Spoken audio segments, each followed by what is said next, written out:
Jadi terkait masalah fenomena hari ini, kita bicara masalah Bali ini kan, isu kemacetan ini kan isu yang sangat sangat tinggi sekali. Ada yang menjadi, Kalau kita bicara penertiban, ya wajib harus ditindaklanjuti. Karena apa? Kembali lagi kita harus lebih bicara kepada regulasi. saya pun melihat dari kalau kita biasanya lampu merah melihat kanan kiri ini kan banyak sekali juga deka-deka luar yang masuk di Bali. Jadi sudah wajah-wajahnya udah lain kita lihat. Jadi ini kalau ini dibiarkan itu memang harus diantisipasi. Belakangan ini, driver ojek online berKTP luar Bali banyak beroperasi di Bali. Selain itu, kendaraan-kendaraan berplat luar daerah Bali juga banyak dikirim ke Bali yang disediakan oleh penyedia jasa ojek online. Hal ini tentunya dikhawatirkan berdampak pada kemacetan, keamanan, dan ketidaksesuaian dengan regulasi yang berlaku. Bali yang saat ini belum bisa menyelesaikan persoalan kemacetan tentunya harus menyikapi hal ini. Terlebih sebagai salah satu kawasan pariwisata, persoalan kemacetan sangatlah membuat para wisatawan untuk berpikir dua kali datang ke Bali.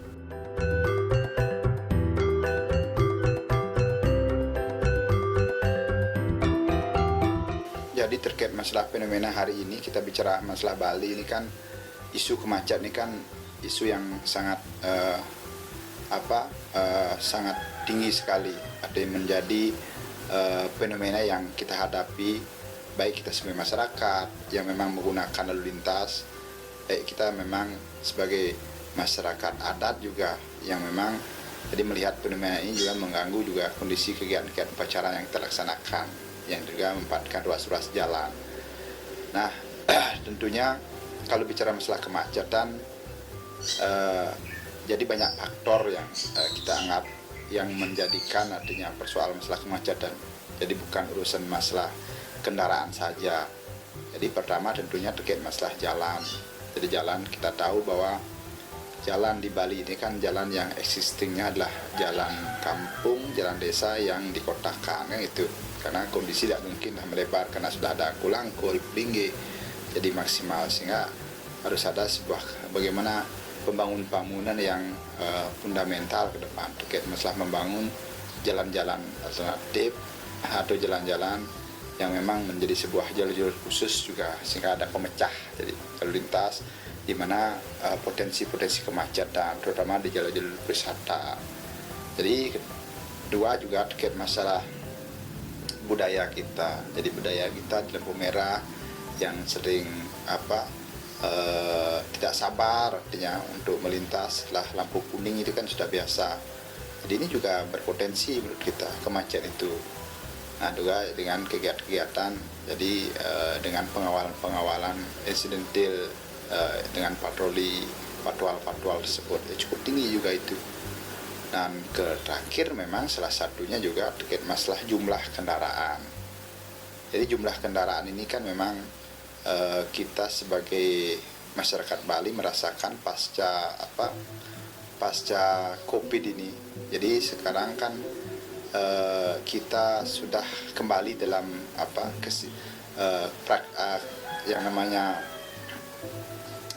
aktivitas perwisataan sudah semakin tinggi, terutama dengan daerah-daerah tujuan yang memang daerah tujuan-tujuan yang strategis, berpotensi, dan juga fasilitas wisata yang sekarang sudah menjadi salah satu yang tren, dia menyebabkan kemacetan juga. Inilah yang kita lihat, ada sebuah aktivitas juga dari kendaraan-kendaraan semacam yang dimanfaatkan oleh wisatawan, baik dengan yang disebut dengan taksi online. Jadi ini salah satu juga menjadi potensi penyebab daripada kemacetan tersebut. Jadi kita pun berharap memang, jadi bagaimana sebenarnya aturan ini ditegakkan dalam hal itu. Jadi mungkin isunya bagaimana mengendalikan tidak adanya penambahan yang di luar daripada daya tampung kita, dari kapasitas kita di Bali ini, yaitu memang mengendalikan daripada mobil-mobil atau driver taksi online yang berplat luar. Karena kita tahu sekarang yang namanya sistem aplikasi atau transport digital terkait masalah usaha sekarang ini kan menjadi sebuah keniscayaan. Jadi masyarakat dengan sistem transformasi digital hari ini jadi banyak artinya usaha-usaha yang dilakukan bisa dilakukan dengan sistem aplikasi.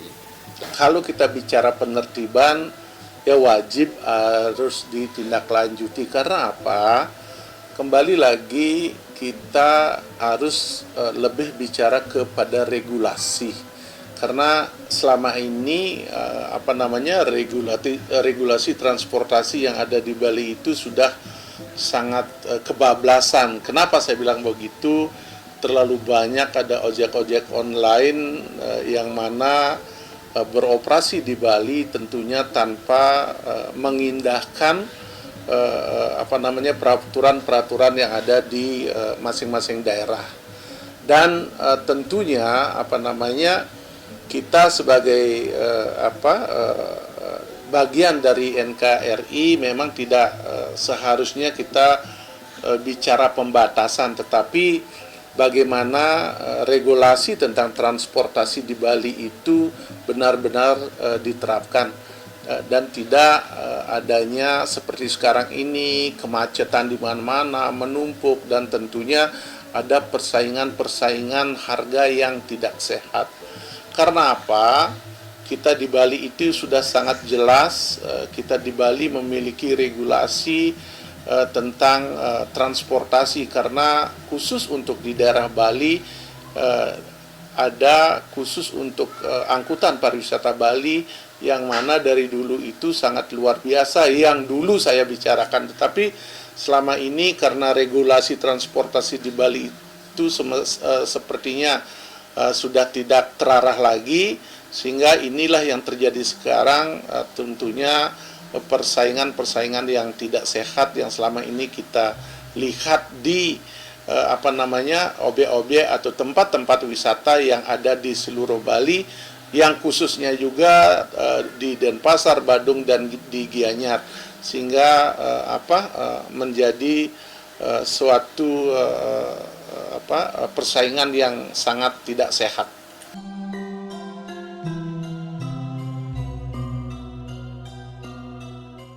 Masalah banyaknya plat luar DK yang beroperasi di Bali merupakan realita di lapangan, tidak bisa kita pungkiri begitu saja. Hal ini diduga ada semacam adanya kebocoran-kebocoran pada sistem di mana pada saat pendaftaran awal menggunakan plat DK. Kemudian setelah sudah bergabung di salah satu mitra aplikator, mereka menggunakan kendaraan pribadinya. Jadi pada saat mendaftar mereka hanya pinjam data kendaraan lokal, di situ harusnya pada saat registrasi diperketat masing-masing aplikator itu.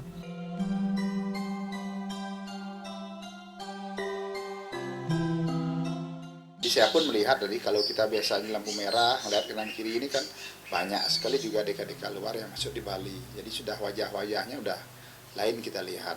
Jadi ini kalau ini dibiarkan itu memang harus diantisipasi. Jadi dengan apa yang juga disampaikan oleh kawan-kawan Puyuban di Bali, jadi kita harap itu memang juga harus bisa ditindaklanjuti. Pertama, bagaimana mengendalikan jumlah kuota daripada yang disebut dengan angkutan sewa khusus ini yang masuk dalam nomenklatur pemerintah. Jadi kan ada pembatasan di mana registrasinya itu kita harus memang registrasi terhadap wilayah setempat. Jadi kan itu sudah selesai sebenarnya untuk membatas itu. Dengan dia harus registrasinya di wilayah setempat, bagaimana artinya dengan plat kendaraannya memang harus disesuaikan dengan wilayah operasionalnya. Itu sudah selesai sebenarnya. Kalau bisa ya memang aplikasi tersebut pun memang menjadi sebuah pemantauan daripada dinas terkait atau Kominfo, bagaimana nanti kalau kita lihat di Jawa, mungkin di Jawa, jadi orang yang membuatkan aplikasi tersebut harus memang berKTP-kan sesuai dengan wilayahnya. Contohnya kita di Bali, jadi usahakan yang memakai aplikasi untuk taksi online itu ya kalau bisa yang berKTP Bali. Jadi mungkin itu salah satu masukan kita sehingga menjadi sebuah solusi. Jadi dari sisi artinya sistem aplikasi yang memang menjadi fasilitas yang dimanfaatkan untuk kegiatan operasional tersebut. Ya juga terkait masalah tarif juga penting juga. Jadi pembatas tarif ini kan menjadi sebuah persaingan yang tidak sehat ketika ojek atau taksi konvensional masyarakat kita, artinya mereka memakai sebuah standar yang dianggap sesuai dengan apa yang sebuah kebutuhan kita, biaya operasionalnya sekarang ada dengan sistem aplikasi yang dipakai dengan jauh lebih murah. Jadi kan pelanggan ini kan mungkin lebih empatkan daripada yang online ini, nah sehingga karena dianggap lebih murah ya, padahal ini sebenarnya harus ada sebuah standar yang juga ditentukan. Berarti ini menjadi sebuah hal yang tidak sehat, jadinya persaingan tidak sehat. Jadi itu menurut kami yang menjadi sebuah masukan, dan kita berharap kita pun peguyuban kita, artinya semeton kita juga yang ada di Bali, peguyuban driver yang lain itu harus bisa menyatu untuk bagaimana mengawal apa yang sudah aturan sudah ada ini betul-betul bisa dijalankan oleh pemerintah daerah sebagai perpanjangan pemerintah pusat. Nah, tentu dalam hal ini kita harus berpikir jernih, berpikir dewasa. Ayo kita sama-sama sekarang bagaimana tentunya untuk pemerintah semestinya ini sudah harus diterapkan.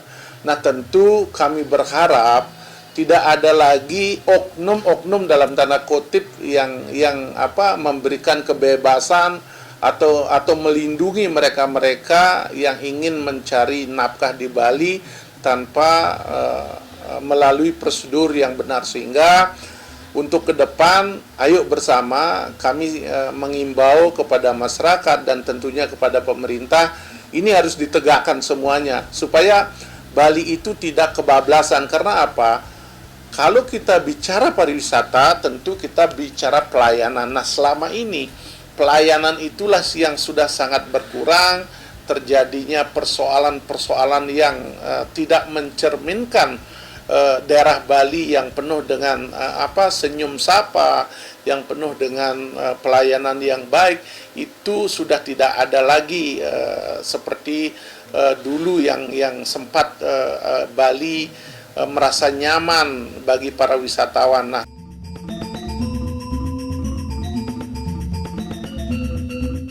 ibarat dua sisi koin, perkembangan teknologi informasi ini tidak hanya berdampak positif, namun juga berdampak negatif. Salah satu dampak negatifnya adalah apa yang dialami para driver pariwisata Bali. Para driver pariwisata ini, sumber nafkahnya mulai digerogoti dan semakin parah setelah COVID-19.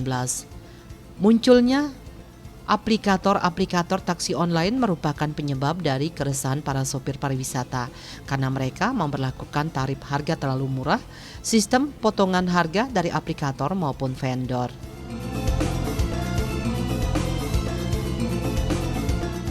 Jadi yang namanya sebuah kondisi usaha atau bisnis hari ini ya memang ini adalah persaingan ya secara dinamis sekali, mengalir sesuai dengan situasi kondisi yang dimanfaatkan oleh pebisnis baik pengusaha-pengusaha, artinya yang memanfaatkan aplikasi ini, atau yang memang pengusaha-pengusaha mobil kendaraan yang menyewakan mobilnya itu memang melihat peluang ini ada, baik pun mungkin artinya ada perusahaan besar yang memang ada di belakang ini. Kita tidak ingin menyalahkan itu. Jadi kita tidak ingin melihat itu. Kita pun melihat bahwa ini adalah peluang baru juga untuk masyarakat kita dan menjadi sebuah persaingan yang harus sehat. Jadi yang terpenting sekarang bagi kita bagaimana menegakkan regulasi aturan yang sudah ada ini secara baik. Karena seperti yang saya sampaikan tadi itu kan sudah selesai. Kita bicara masalah angkutan sewa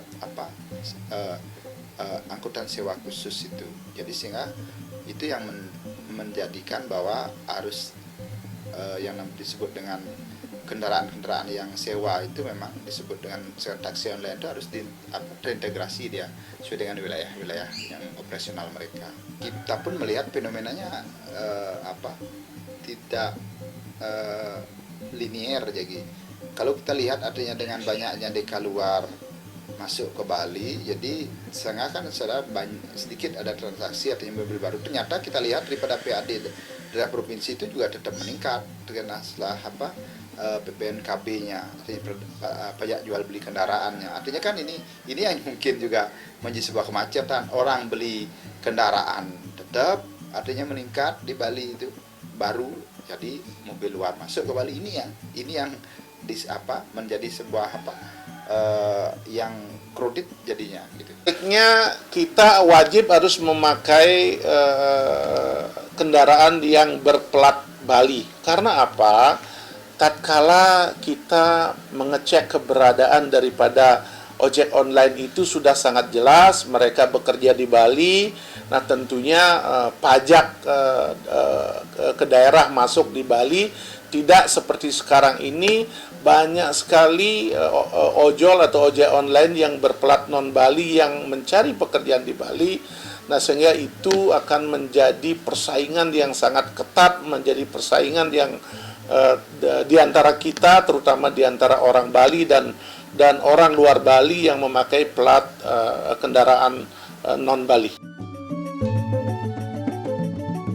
Pembatasan plat kendaraan sebenarnya yang perlu diperhatikan banyak perusahaan home base Jakarta, tapi ada cabang di Bali.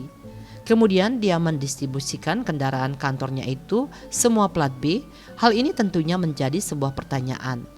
Seperti bisnis rental mobil, tidak dipungkiri pelaku usaha bisnis rental mobil mengambil mobil dari luar Bali karena dari segi harga sangat jauh dan dibawa ke Bali untuk diniagakan mencari sewaan, tapi membayar pajaknya di luar. Alangkah baiknya ketika mencari pekerjaan di daerah manapun harus mengikuti aturan dan kebijakan yang dibuat untuk keamanan bersama. Kalau kita melihat fenomena ini kan sudah terjadi sudah cukup lama. Jadi masyarakat kita di Bali itu adalah punya mental petarung juga. Jadi mereka kalau semasi mereka bisa menghadapi, pasti mereka hadapi yang di jalanan dengan cara mereka untuk mengkomunikasi. Jadi tapi ini kan sudah cukup lama juga. Jadi lebih dari mungkin kurang lebih hampir juga pasca pandemi ini sudah dirasakan kurang lebih sudah 3 tahun lebih. Jadi sehingga menurut kami ini sudah menjadi klimaks bagi artinya kondisi yang dihadapi masyarakat kita yang praktisi yang di dunia tersebut. Jadi sebagai driver, jadi wajarlah artinya mereka ini adalah memang untuk juga artinya meminta bagaimana dukungan atau sikap pemerintah daerah. Ini hal yang wajib. Jadi hak masyarakat itu kan memang bagian daripada bagaimana minta daripada bagaimana tugas pemerintah sesuai dengan urusannya. Itu menurut kami wajar sekali. Jadi masyarakat Bali itu udah paham juga itu karena sistem demokrasi yang memang memahami mereka punya DPR, punya wakil masyarakat, punya bupati yang dipilih oleh rakyat, punya gubernur yang dipilih rakyat. Kan ini memang harus memang menjadi sebuah hal yang sinergi dengan menghadapi persoalan di masyarakat. Jadi menurut kami masyarakat sudah tahu jalur-jalurnya itu. Jadi udah sangat pantas dan wajar sekali menurut kami. Jadi kan kita kalau ini tidak dikendalikan, kalau bicara masalah aturan tadi, ya harus warga negara kita, ya harus warga negara wilayah setempat. Jadi ini kalau ini dibebaskan bisa aja orang luar, malah tamu pun bisa dia memanfaatkan aplikasi itu untuk berusaha kan itu. Orang asing pun bisa ada tamu ini ya.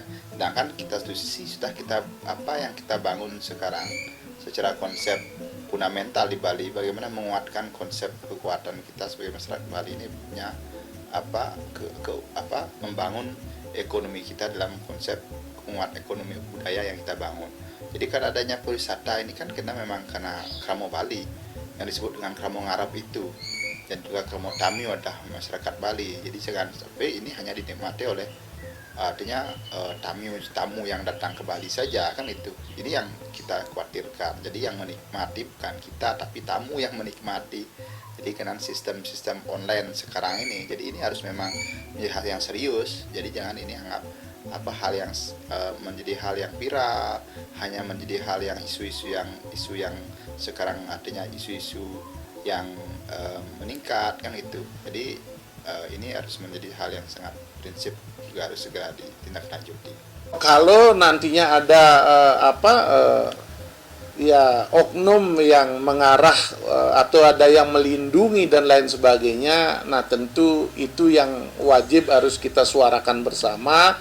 Ya mudah-mudahan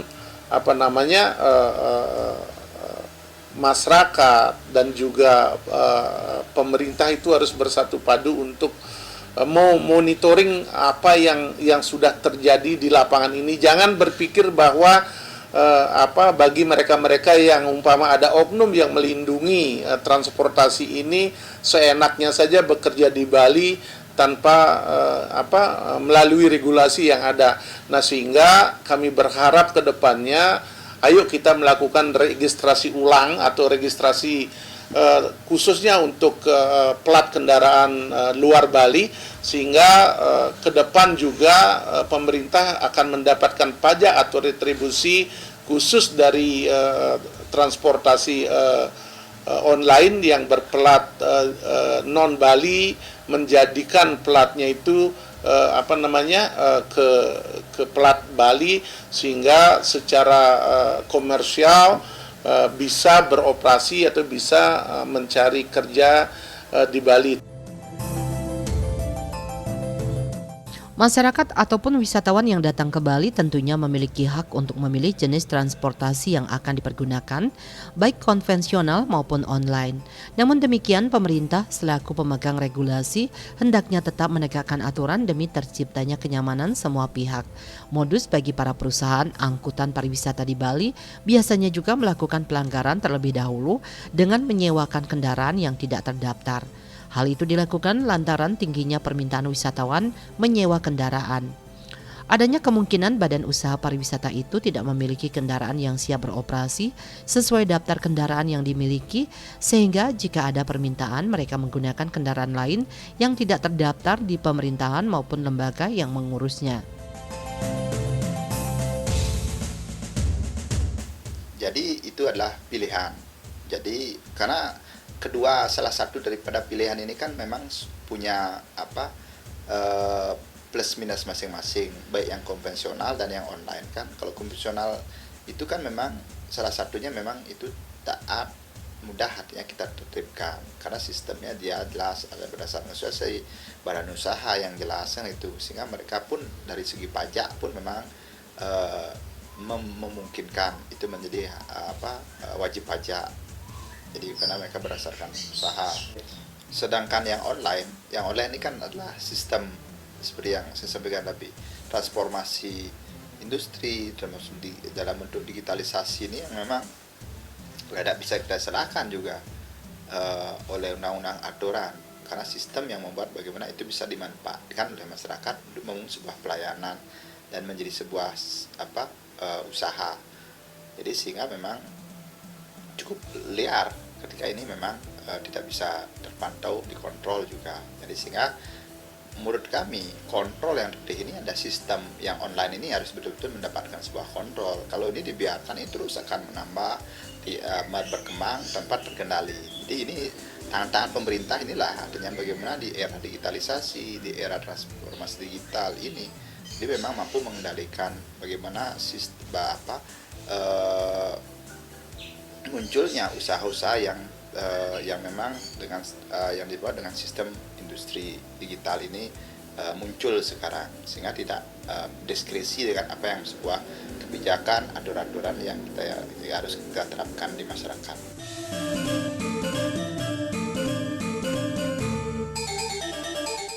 Jika melihat dari segi aturan, maka mobil angkutan sewa khusus ASK plat luar Bali yang beroperasi di Bali minimal dalam waktu 6 bulan harus menjadi plat DK.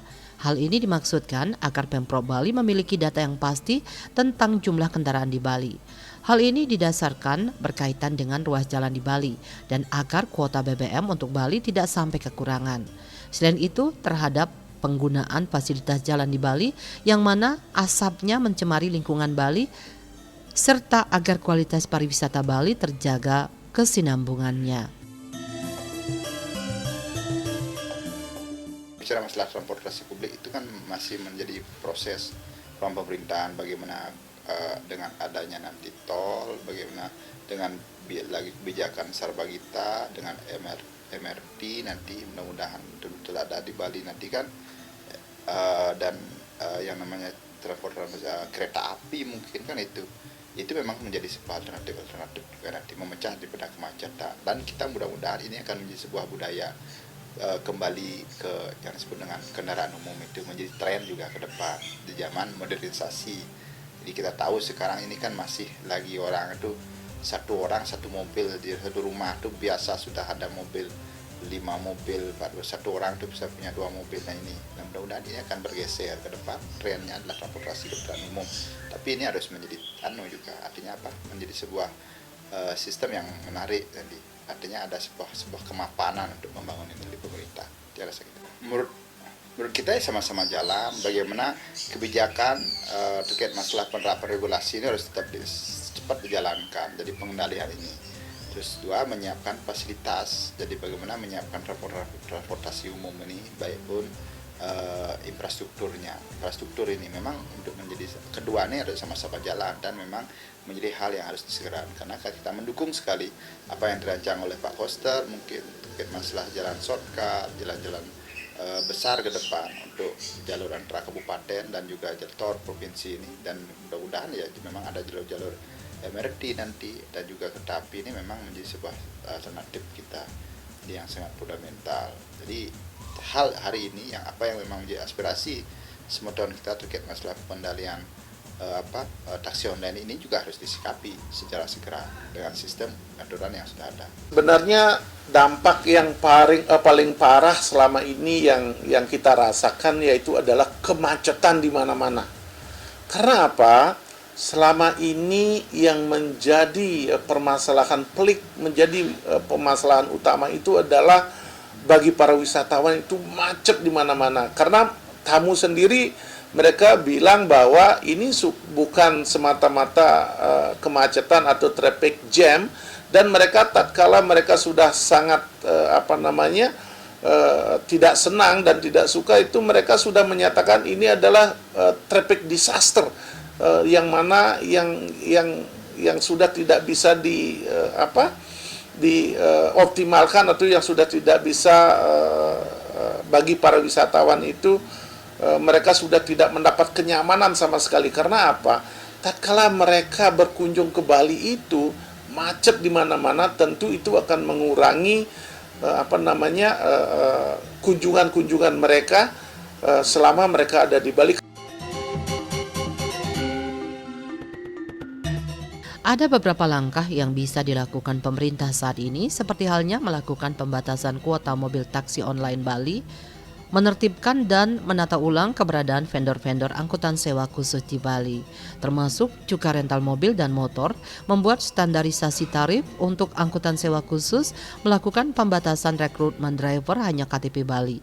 Di samping itu, mewajibkan mobil pariwisata nomor polisi Bali, plat DK, dan juga memasang identitas yang jelas di kendaraan dan melakukan standarisasi pada driver pariwisata yang berasal dari luar Bali.